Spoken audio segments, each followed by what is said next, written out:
और 5 मिनट में स्वामी करपात्री जी महाराज बद्रीनाथ से काशी पहुँचे थे। ऐसी दिव्य विभूति स्वामी करपात्री जी महाराज थे 5 मिनट में। मतलब हनुमान जी को भी 10 मिनट लगेंगे बद्रीनाथ से काशी आने में, और स्वामी करपात्री जी 5 मिनट में बद्री नारायण से काशी में आए।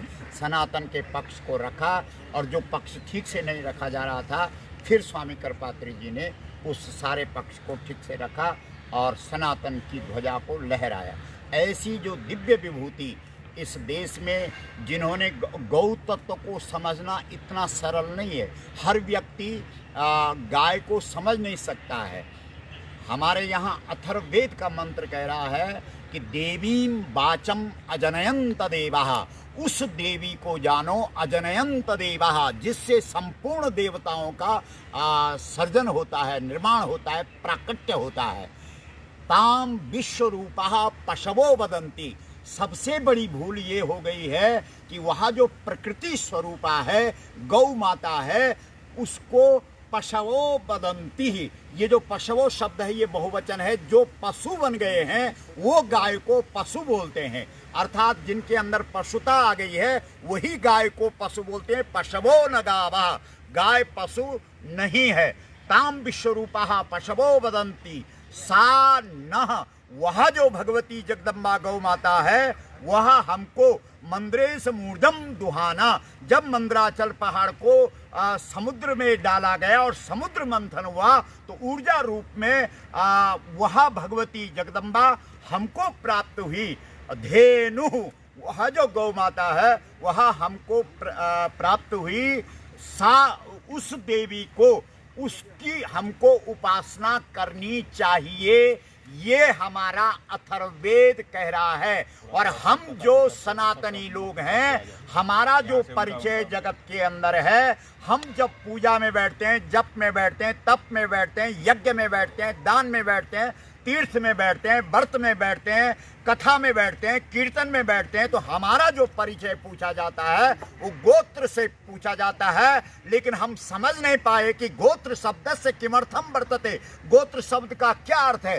गो यानी गाय और त्र यानी रक्षा, यानी सबसे पहले हमसे ये पूछा जाता है कि अगर तुम भारतीय हो तो क्या गौ रक्षक हो। जब तक तुमने गौ रक्षा का प्रमाण नहीं दिया तब तक तुम्हारे अंदर भारतीयता नहीं है।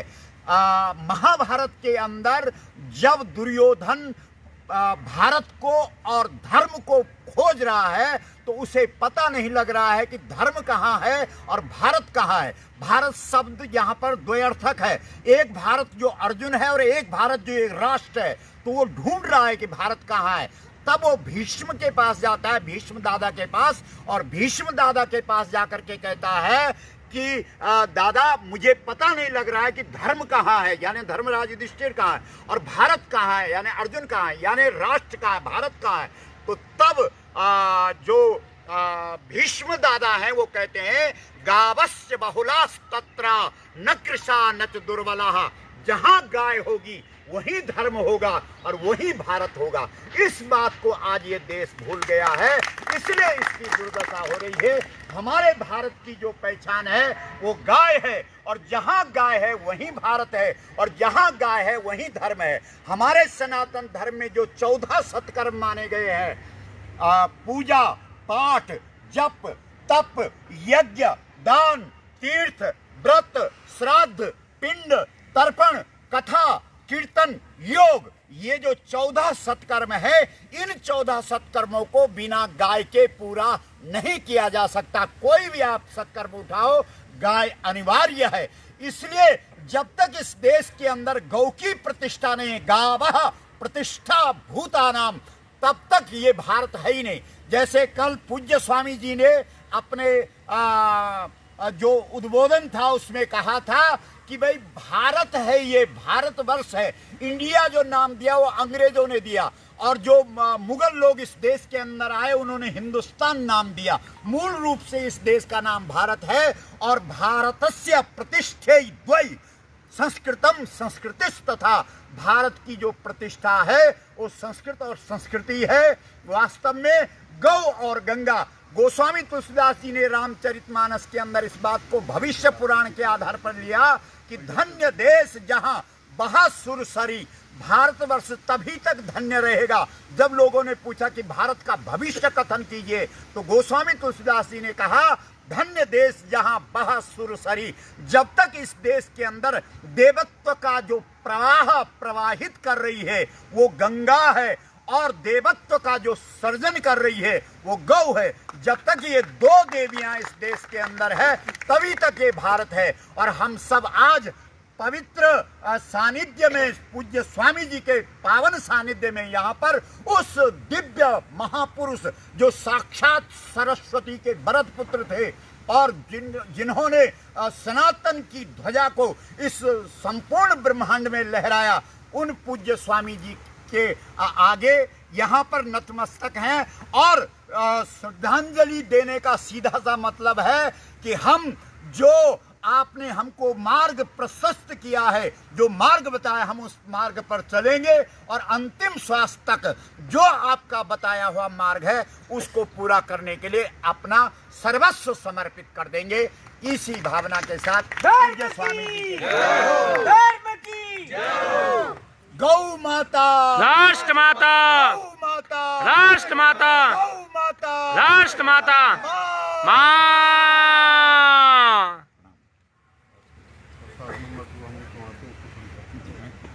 भगवान आपका बंधुओं, आज यहाँ पर हम लोग जो आकर के बैठे हैं, आप जो लोग आए हैं वो तो जान ही रहे हैं, इसीलिए आए हैं, लेकिन फिर भी वाणी से कह देना औपचारिकता है। हम लोग इसलिए यहाँ नहीं आए हैं कि कभी यहाँ पर गौ भक्तों के ऊपर गोली चलाई गई और गौ भक्त मारे गए थे और हमको उस बात का दुख है। यहाँ दुख मनाने हम नहीं आए, क्योंकि हमारी सनातन संस्कृति में दुख मनाने की जो घटनाएं हैं उनको हम भुला देते हैं। हम केवल सुख मनाने का अवसर रखते हैं ताकि हम सुख मना सकें। यहाँ पर हम दुख मनाने नहीं बल्कि यहाँ पर प्रेरणा लेने आए हैं उन बलिदानी गौ भक्तों से जिन्होंने जान प्राण को भी न्यौछावर कर दिया गौ माता की रक्षा के निमित्त। आज इस धरती से यही प्रेरणा हमको यहाँ पर मिल रही है। यहाँ पर हम संकल्प लेने आए हैं कि आपका बलिदान हम आपके वंशज व्यर्थ नहीं जाने देंगे।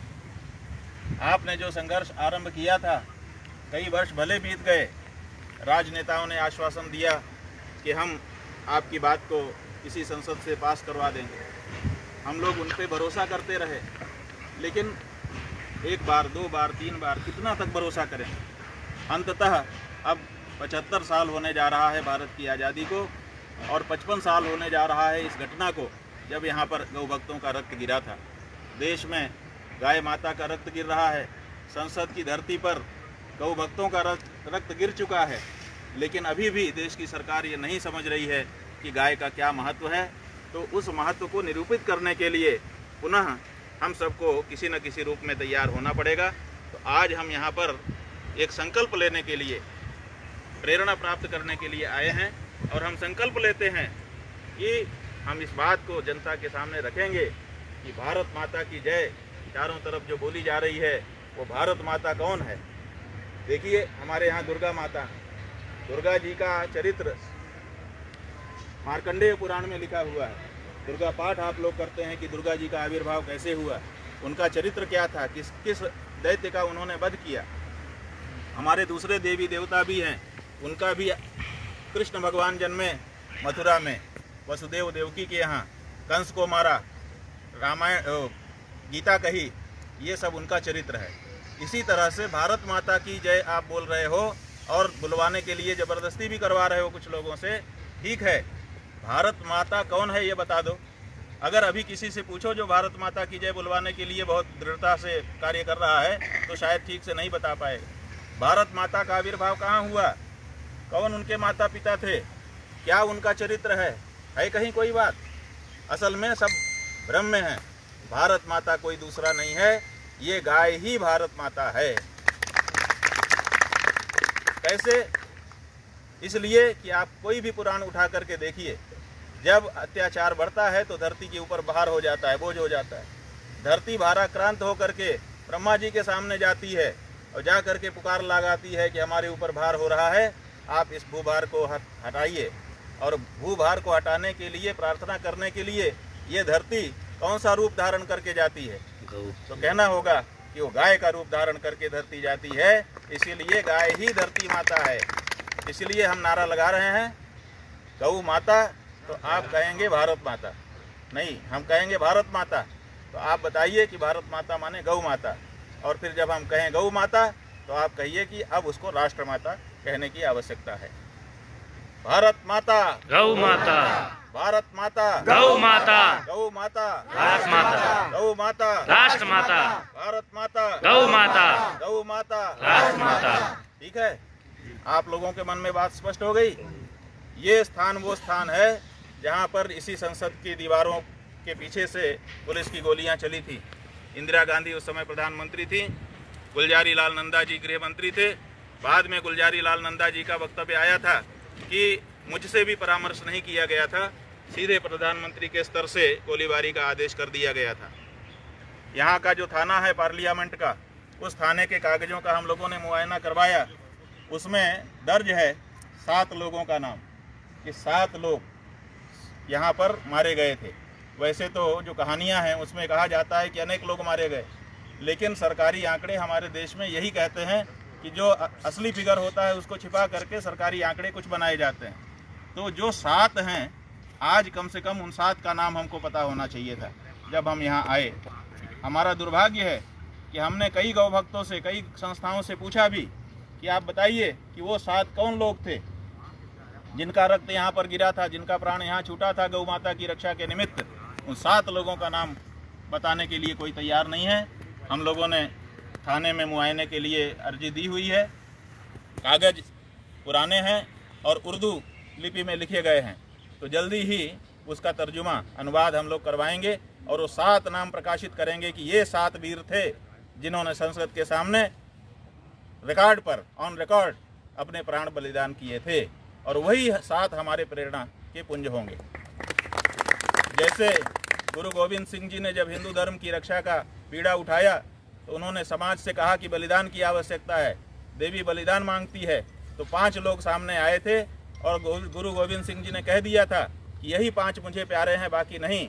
आज भी पंच प्यारे की हर गुरुद्वारे में पूजा 5 चिन्ह रखा जाता है उनका। ऐसे ही ये 7 हमारी प्रेरणा के पुंज होंगे। और आने वाले दिनों में चाहे वो 6 महीना लगे, चाहे 1 साल लगे, चाहे 2 साल लगे, हम लोग शक्ति का संचय करेंगे और कानून को बिना हाथ में लिए अपनी दृढ़ता के द्वारा इस संसद को मजबूर करेंगे कि ये देश में एक भी बूंद गाय का रक्त न बहे, इसका कानून पारित करे। ये संकल्प आज यहाँ पर हम लोग ले रहे हैं। भगवती गौ माता और ये हमारे बलिदानी हमको शक्ति प्रदान करें, आशीर्वाद दें कि हम आज यहाँ पर लिए गए संकल्प में सफल हों। यहाँ पर आप सब जो लोग आए, गौ माता का उनको आशीर्वाद हो। ये जो हमारे सुरक्षा के लोग यहाँ पर आकर के हम लोगों को इतना करने दे रहे हैं, क्योंकि स्थिति तो ये है कि अपने देश में ही हम लोग बेगाने हो गए। आज भारत में भारत की बात करना, हिंदू धर्म की बात करना बेमानी हो गया है। मुसलमानों की बात सुनी जा रही है, ईसाइयों की सुनी जा रही है, सनातन धर्मियों की बात नहीं सुनी जा रही। तो ऐसी परिस्थिति में बड़े सौमनस्य के साथ इन अधिकारियों ने यहाँ पर हमको ला करके बैठने का मौका दिया, अपनी भावना को अभिव्यक्त करने का मौका दिया, एक संकल्प मन में सत्संकल्प लेने का अवसर दिया। इनको भी धन्यवाद देते हुए आज की इस श्रद्धांजलि सभा को, आज की इस संकल्प सभा को यहीं पर हम विराम दे रहे हैं। अब हम लोग इस मिट्टी की पूजा करेंगे, इसका तिलक माथे में लगाएंगे और पार्क की परिक्रमा करते हुए, जैसी परंपरा है, यहाँ से शांति के साथ प्रस्थान करेंगे। सभी जो है पहले जितने हमारे अध्यक्ष जी हैं, गोपाल मणि जी महाराज हैं, अजनेश जी हैं, स्वामी जी हैं, पहले ये लोग पुष्पांजलि करेंगे उधर जाके, उसके बाद में बाकी पदाधिकारी अन्य लोग नहीं यहीं से करेंगे। सबके हाथ में दे दो, एक साथ कर देंगे, सबके हाथ में फूल